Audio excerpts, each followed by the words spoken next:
Hi, this is AUTOVOX here. In my last video, I did the unboxing and review of the AUTOVOX M3 Dashcam mirror with backup camera function. Now in this video, I will show you how to go about installing this into a vehicle. And for me, I'll be installing it into my Honda Odyssey. At the end of the video, I'll also show you sample video clips from the daytime and nighttime recording from this dashcam. So let's get started. Here's a factory rear view mirror. I'll be installing this dashcam mirror right over top, and on the back I've gone ahead and released the two rubber straps. All you have to do is bring the strap over the mirror,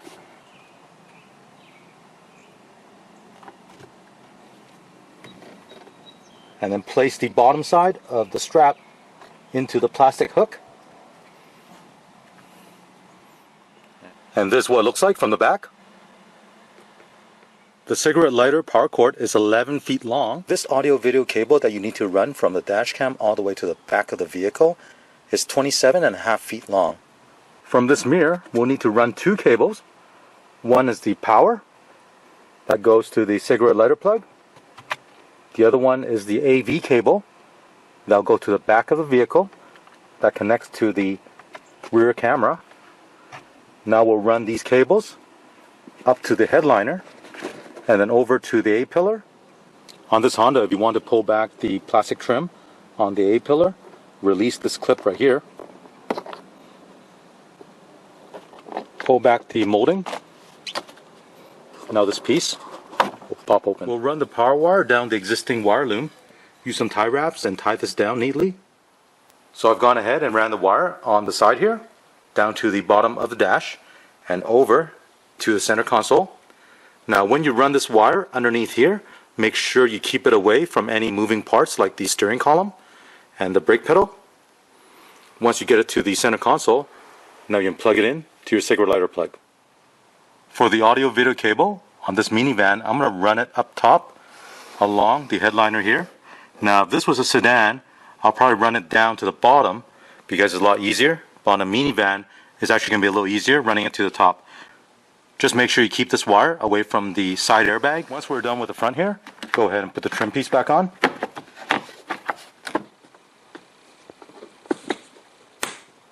And then we push the molding back on. Here you're looking at the second roll. I'm just going to tuck the wire underneath this molding right here and run along all the way to the back. We're looking at the back hatch, and I've gone ahead and run the wire from this side, tucked underneath the molding right here, all the way to the right side. Next thing I'll need to do is run this wire in through this rubber loom and into this back hatch.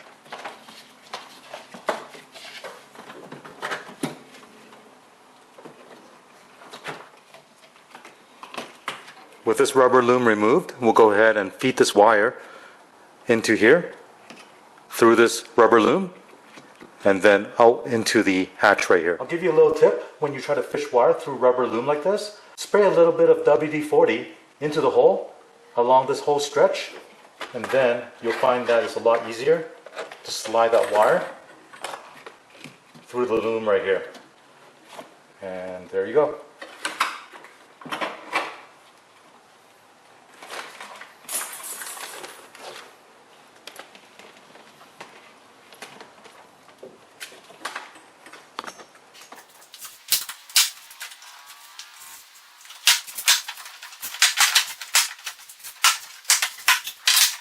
I use the coat hanger to fish the wire up this way.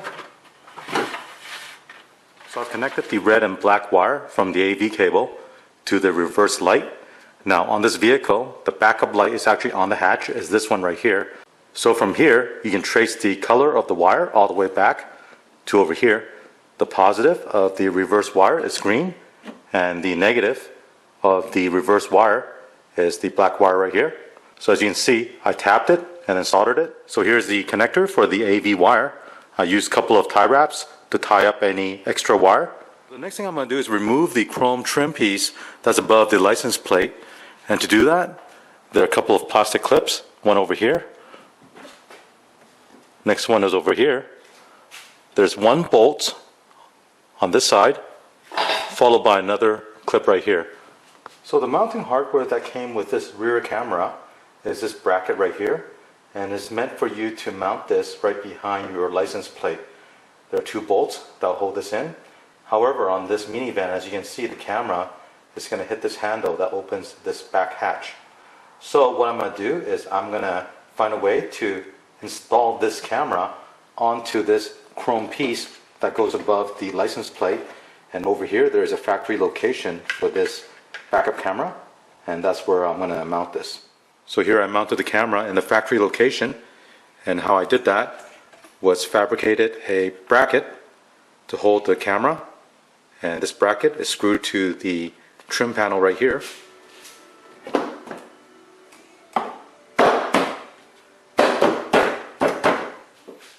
So here are the 2 connectors. This side is from the camera and this side is going to the AV cable. So now we can connect this up. Now we can reinstall all the panels.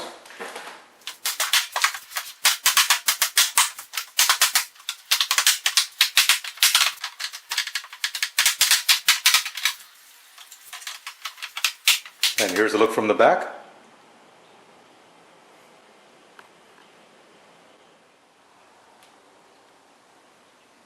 Now if I need to adjust the angle, I can still do that.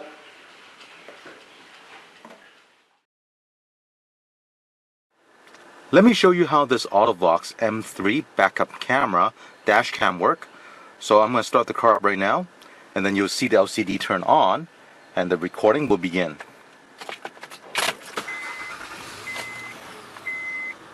As you can see, the recording has started. This main screen is showing the front camera, and then the small screen at the bottom right is the backup camera. Now today is a very sunny day. With any rear view mirror with the LCD embedded behind the mirror, you will get some reflection during the daytime, and that's very typical of these type of mirror. But I do want to point that out, so if you install one of these, you know what to expect between daytime driving and nighttime driving. Now after 30 seconds, the screen will turn off. That's what I've set up for the screensaver. So as you just saw, the LCD turned off, and now the mirror is behaving like a regular mirror. I should also mention the reason you want to set the screensaver to turn off the LCD after 30 seconds or 60 seconds, because when you're driving, obviously you need to use a mirror. You don't want to have that LCD always on. Now with the LCD off right now, if you do want to turn it back on, just press the OK button, and then you'll see the LCD will come back on and the recording is still continuing. Now I'm going to turn off the engine,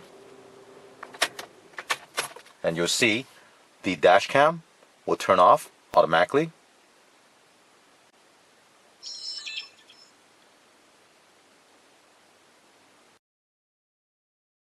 Next, I'm going to put this car in reverse, and the moment I put this in reverse, you'll see the LCD will turn on and the main display will be for the backup view.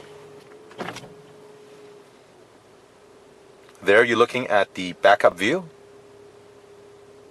Now if I put this in drive, the main screen will become the front view, and the picture-in-picture at the bottom right is the backup view. Again, I'll put it back in reverse.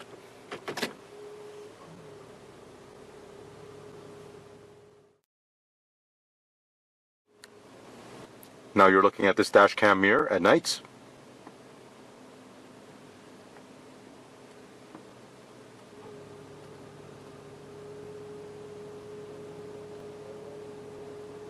This is the image on the rear view mirror. The big screen is showing the front camera, and the smaller screen at the bottom right hand corner is showing the rear camera. Now let me put the car in reverse.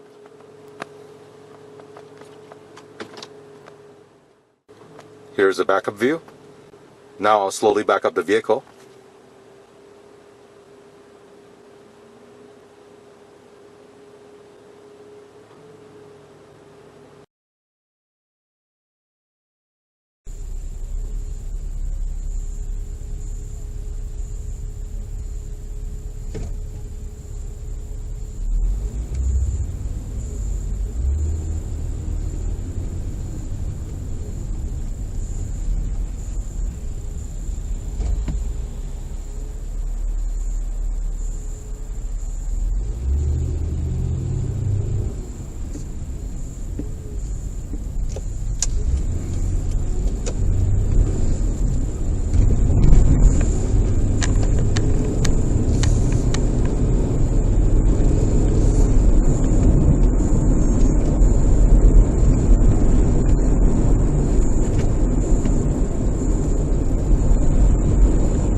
you enjoy watching the installation video of this AUTOVOX M3 car dash camera with backup camera functionality.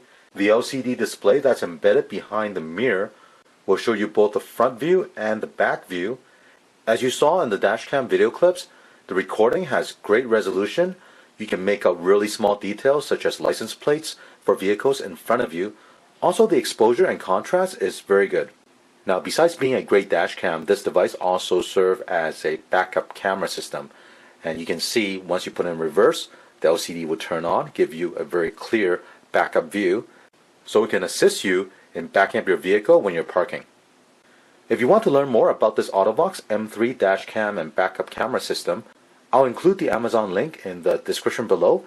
If you have any questions and comments, please leave one in the comments section, and don't forget to click on the thumbs up and subscribe to my channel. Thank you.